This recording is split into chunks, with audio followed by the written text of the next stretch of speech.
Good evening, good evening, good evening. Hope you are all well. Welcome back to True Gunners TV. As you can see, a little bit of change of scenery. We are in the living room today. The missus has moved me because she can't get on with her cleaning. I can't get on with my cleaning while you're in the kitchen. Okay, no worries. We'll move here. Yeah, there we go. There we have it. And of course, we're here to preview the Arsenal versus Wolves game on Thursday.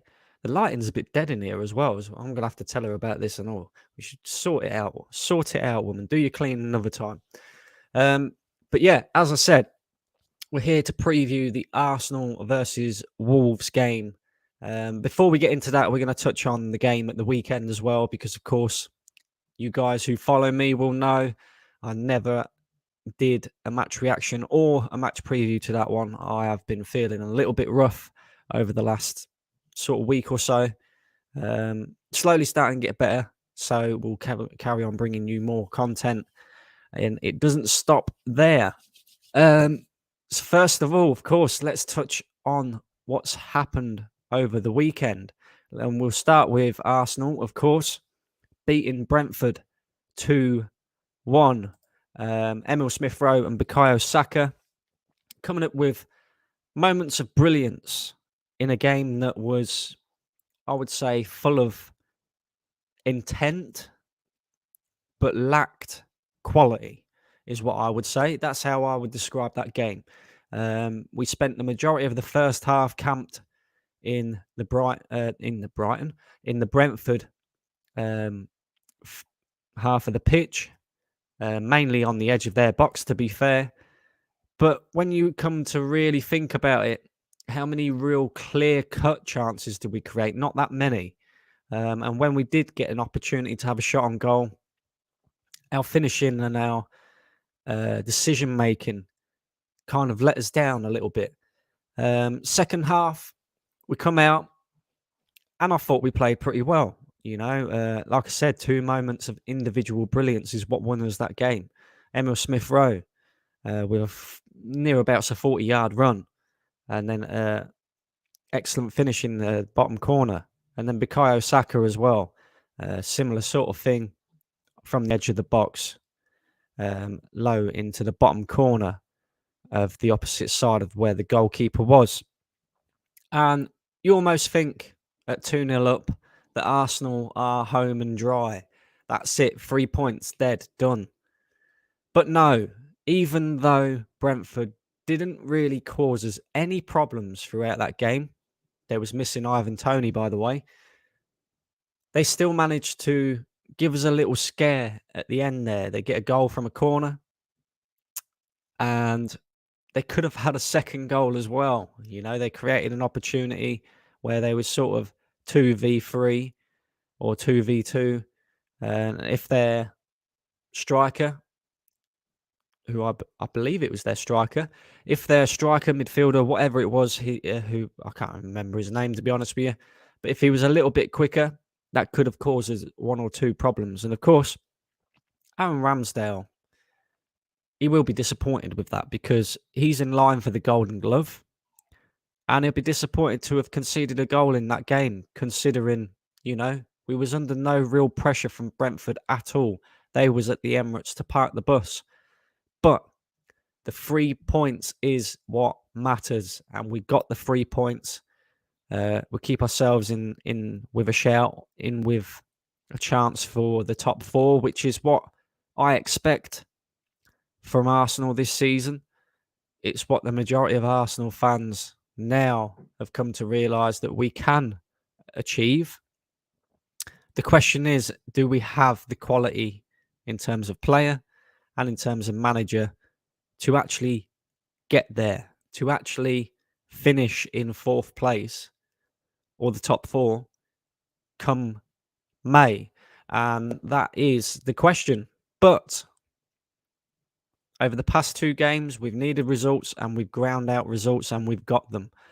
However, before the game kicked off, I've got to admit, I was a little miffed. I was extremely miffed with the starting 11. Not so much the starting 11, but just the choice of words and the management from the manager again. Like, he come out in the media and he had a lot of praise for this guy. A hell of a lot of praise for this guy, Nicola Pepe. He said he'd come back from the AFCON and he's like a changed player. He's training hard. He's just a totally different player altogether. It's almost like he has realised his importance again. And I'm thinking, okay, you're saying all the right things. This is good. This is good. Now start him. Let's see him play a full 90 minutes. And if he can't achieve 90 minutes, at least 60, 70 minutes.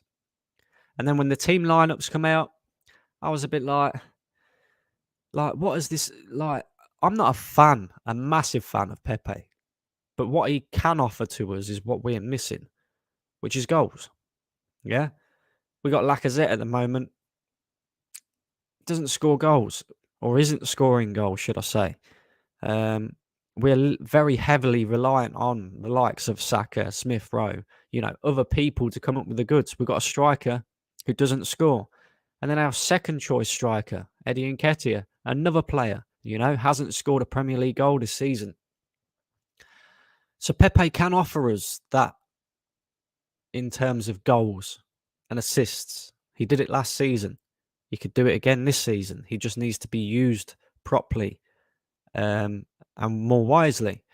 And with all the praise coming out of the media from Arteta, I expected him to at least start him from the beginning of the game, and he didn't. And that was disappointing for me because ultimately, if you're the player, if you're Nicola Pepe, you're sitting there thinking, like, the guy has just kind of, I'm the record signing. The guy's come in.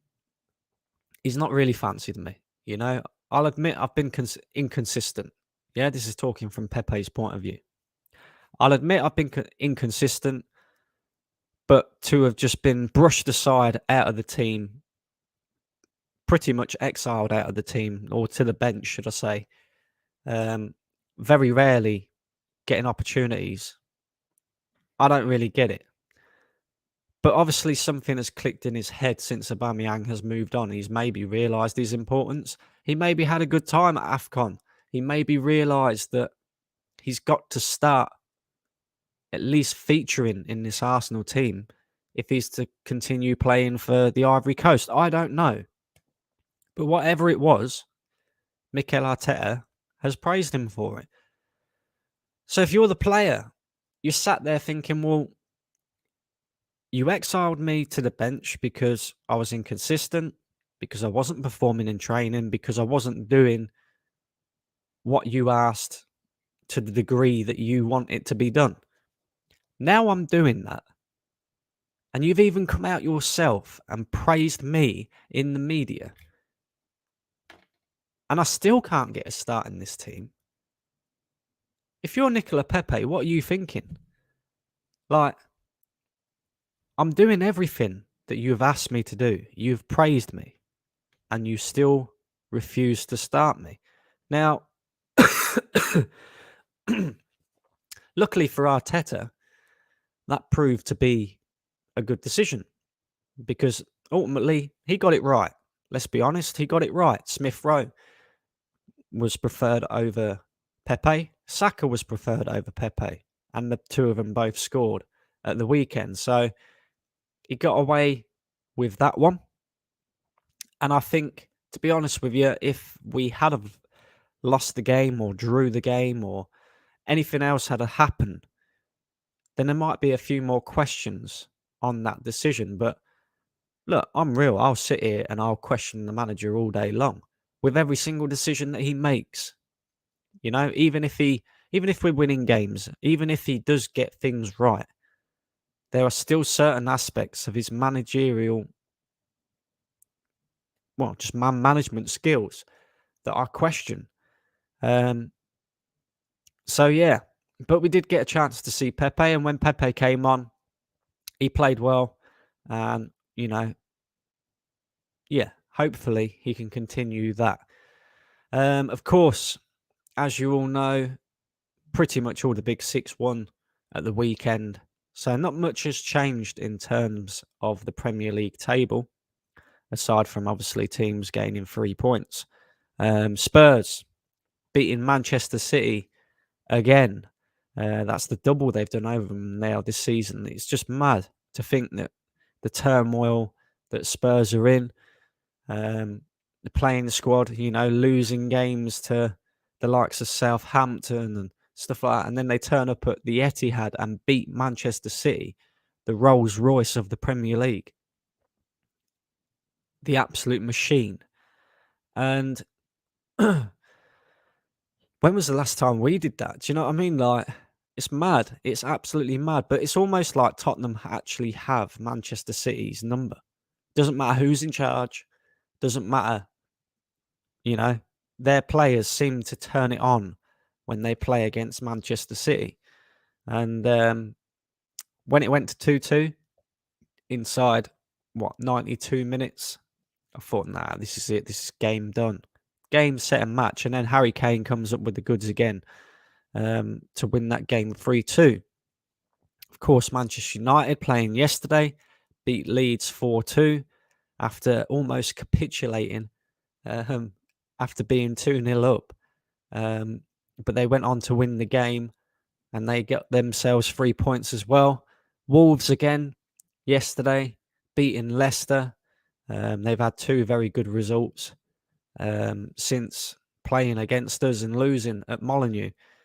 Beating Tottenham, beating Leicester. That ain't half bad by Wolves, and they're going to be dangerous when we play them on Thursday. Make no mistake about it. Just because we beat them at Molineux doesn't make this game any easier.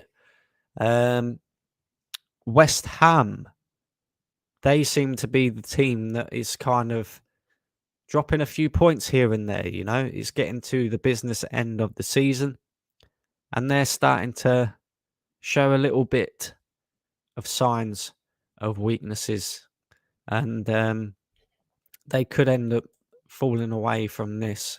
And of course, you still got Brighton up there as well. Brighton are not too far behind either. And just looking at the Premier League table, I'm just going to share my screen real quickly. Mate, I've never done this before, so this will be interesting. Window. No. How the fuck do you do this?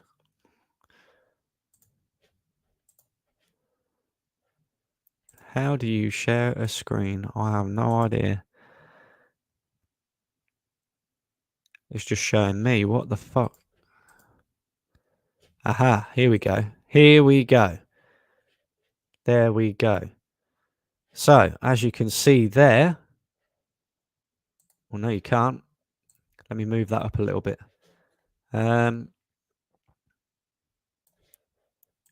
Results at the weekend are also going to make the title race a little bit more interesting. Liverpool with a game in hand over Manchester City, and they're 6 points behind them, and they've still got to play them. Manchester United. I don't know if I can zoom in on that anymore. Let me try. Hang on. Let me try this. Bear with me, guys. This is the first time. There we go. That's better. Manchester United played 26 games now and are sat on 46 points in 4th. Then you have West Ham played 26, sat on 42 points. We've played 23. We have 3 games in hand over West Ham and Manchester United, and we're on 42 points as well. Then you have Wolves, who are 2 points behind us on 40 points, and they've played 24 games. That's what makes this such a big game.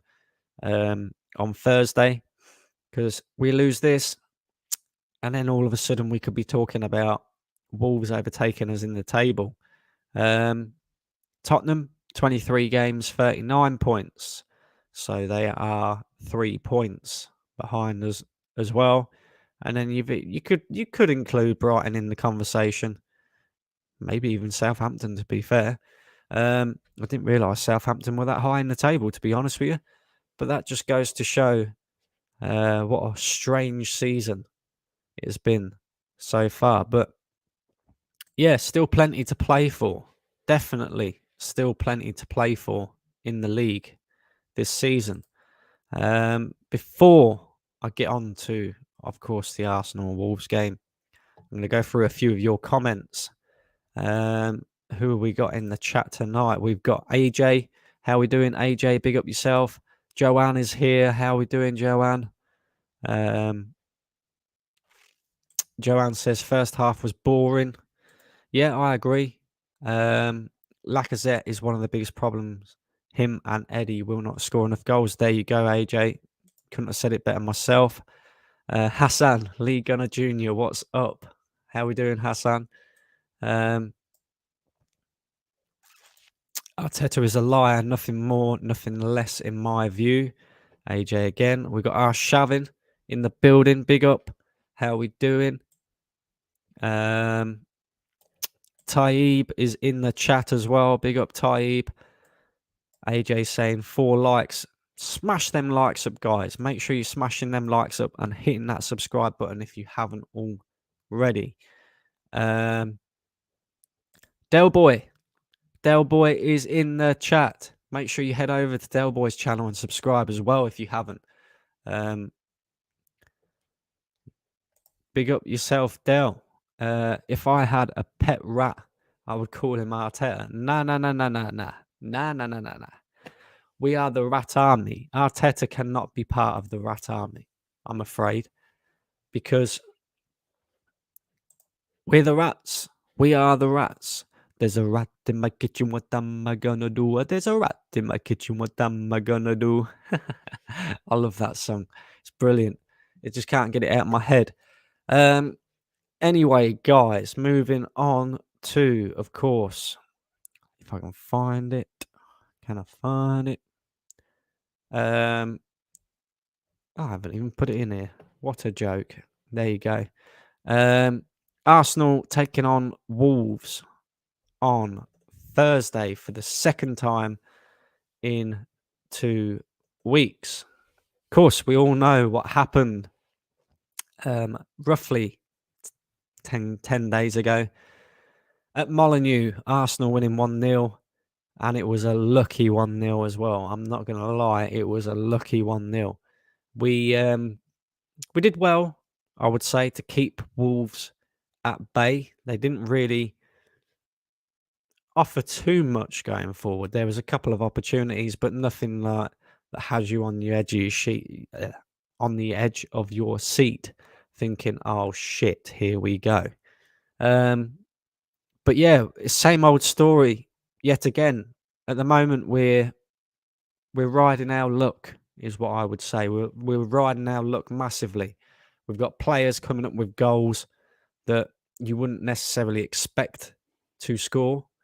And then when we haven't got players coming up with goals that you wouldn't expect to score, we're scoring from set pieces as well, which is exactly what happened at Molineux. Gabriel getting on the end of a set piece that kind of fell to him second time round in the box.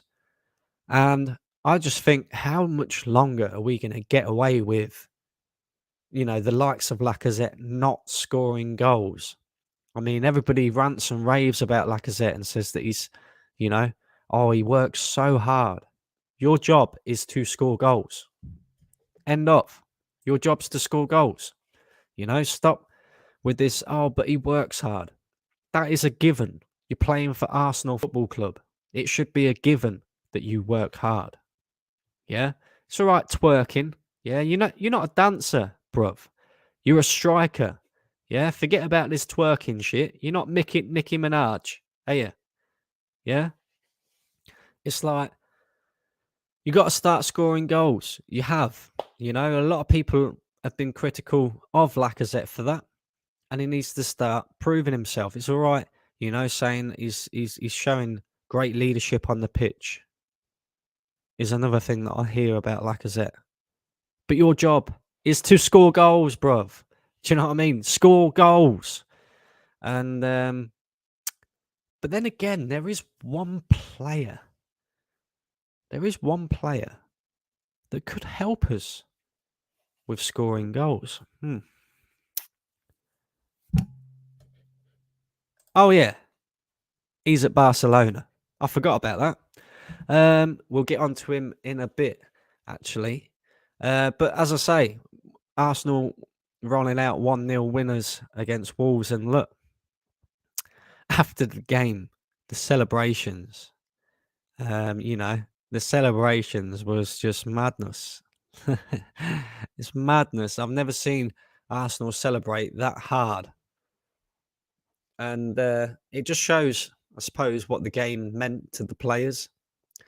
But it could put us in a little bit of bother when Wolves face us at the Emirates on Thursday. And there was a couple of Wolves players that had something to say about the celebrations as well. Ruben Neves, the main guy, said, "We saw the way they celebrated the win, and that shows the level we are. I didn't see Arsenal celebrating like this in the past 10 years. It was like they had won the league.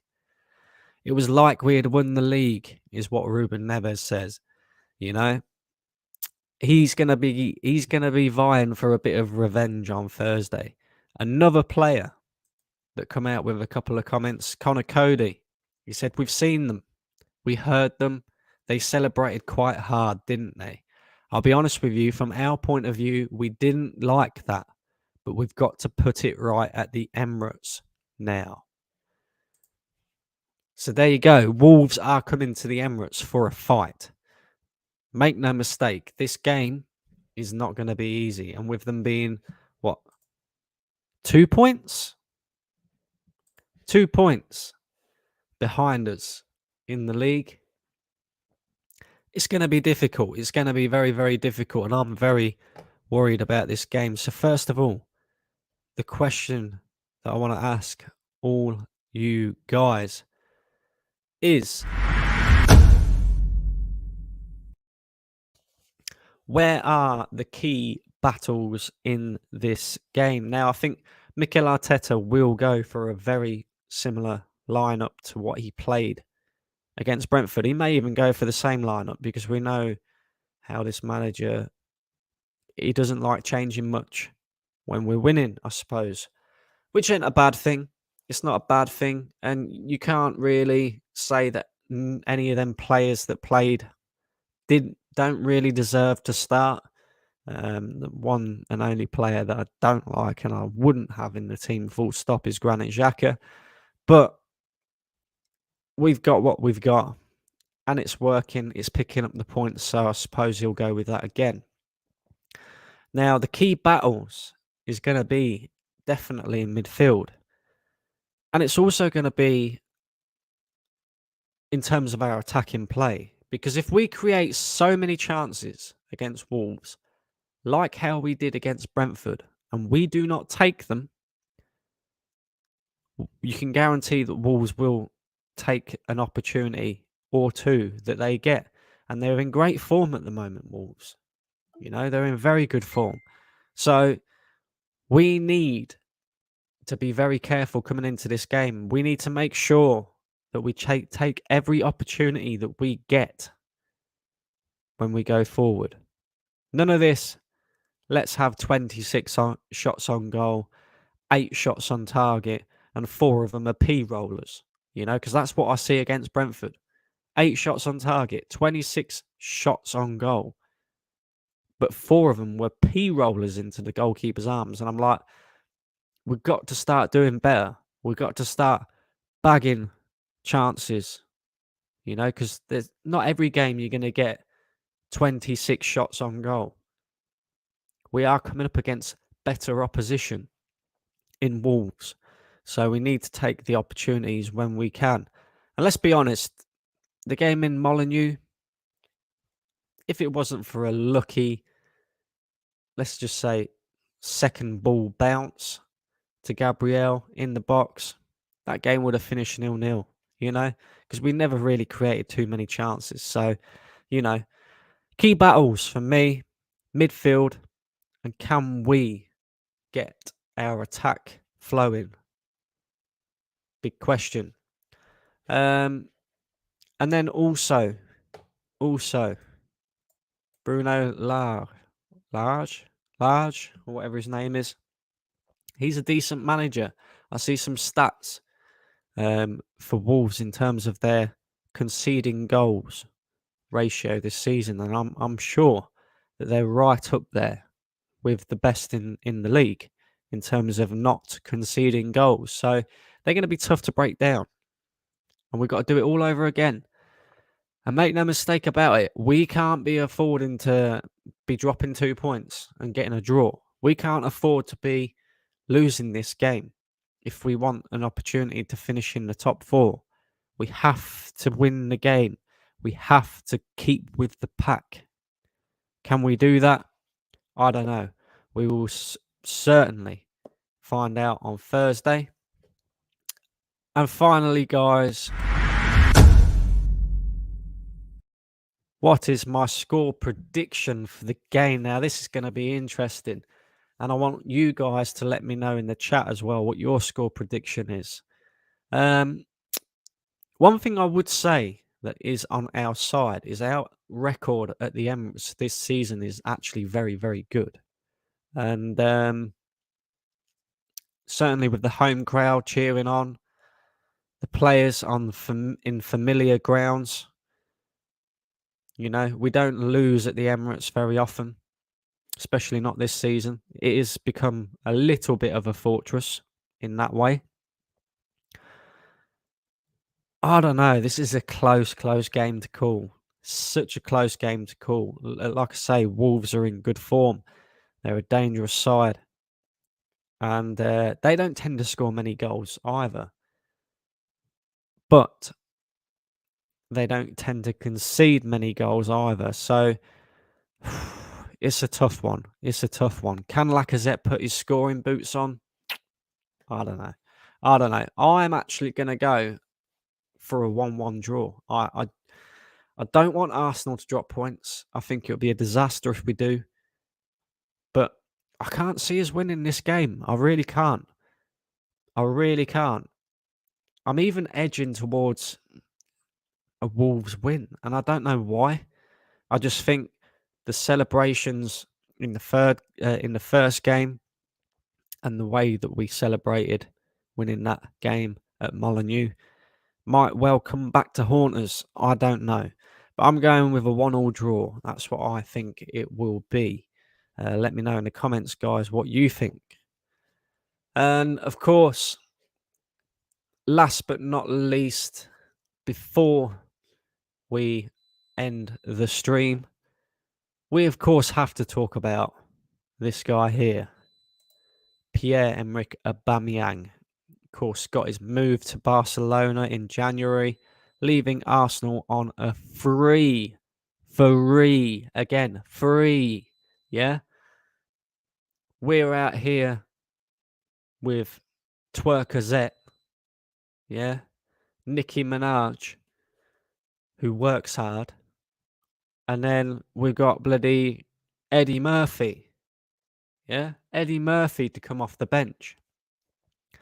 Since January, since Aubameyang has left, I could even go as far as saying since Aubameyang has been exiled from Arsenal's first team, I don't remember Lacazette or Nketiah scoring a Premier League goal. Now, Aubameyang made his debut for Barcelona yesterday. I think it was yesterday. It was either yesterday or Saturday, one or the other. And he scored a hat-trick. And the thing is if we don't get top 4, If we don't get top 4 and this guy keeps banging out in Spain, it's going to look like a horrible, horrible decision by Mikel Arteta. And I already believe that it is a horrible, horrible decision. It wouldn't have been so bad if we had have brought somebody in to maybe replace him. But we didn't. And if that's what ends up costing us top 4, we're in trouble. Or should I say Edu and Arteta are in trouble.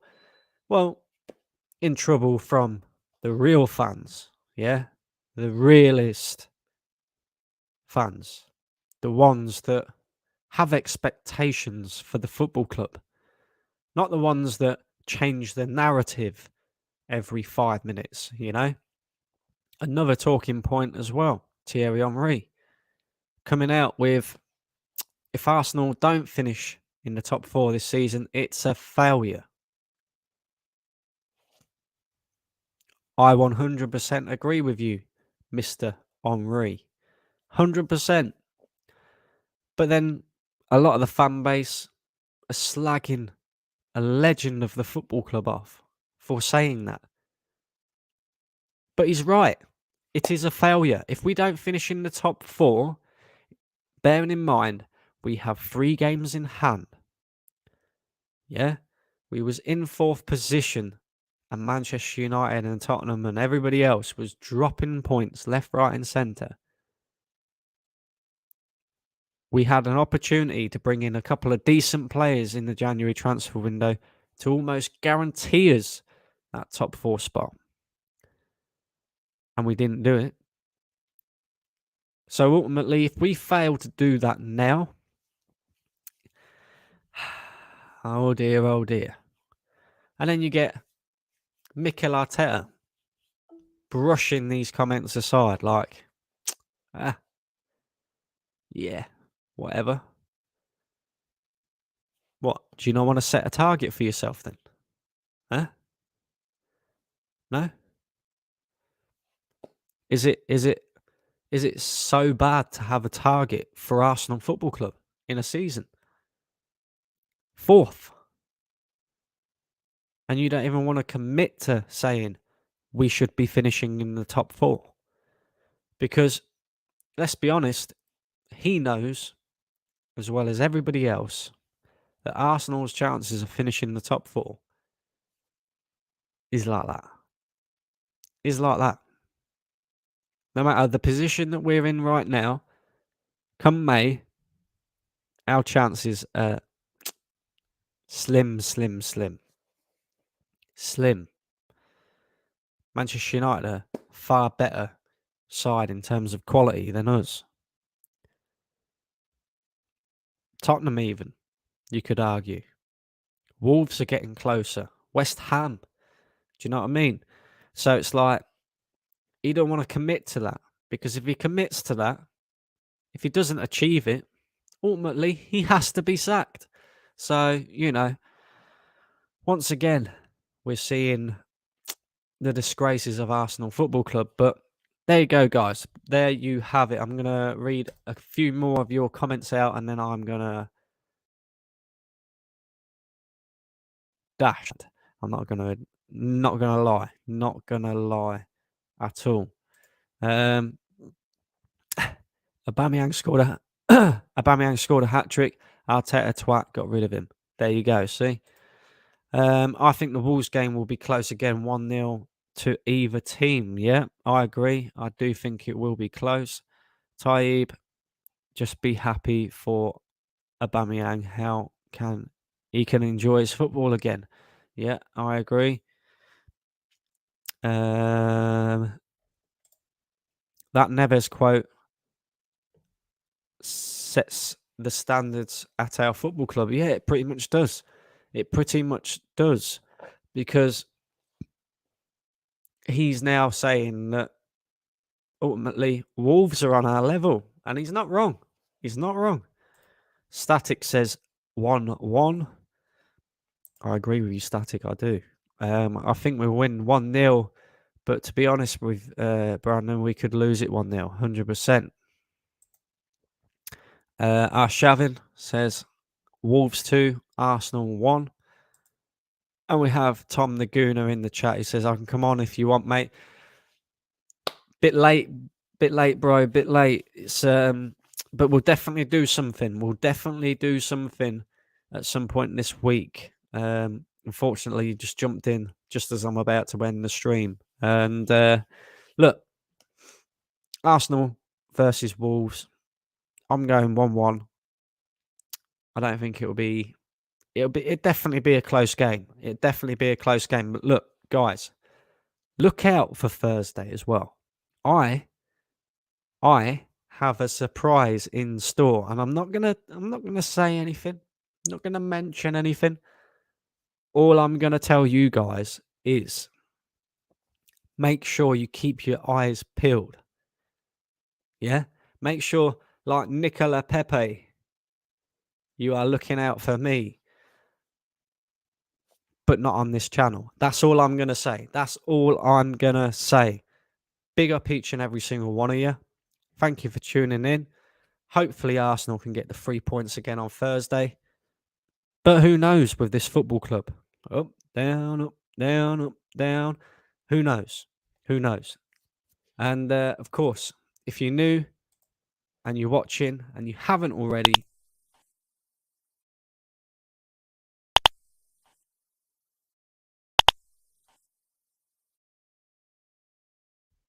make sure you're smashing them likes. Make sure you hit the notification bell so you get a notification every time I throw out a video.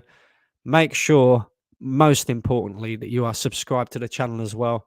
The aim this year is to reach 1,000 subscribers. If I can do that, I'll be happy. But peace to every single one of you. Big up yourselves. And I hope you enjoy the rest of the week. Please, Arsenal, don't fuck it up.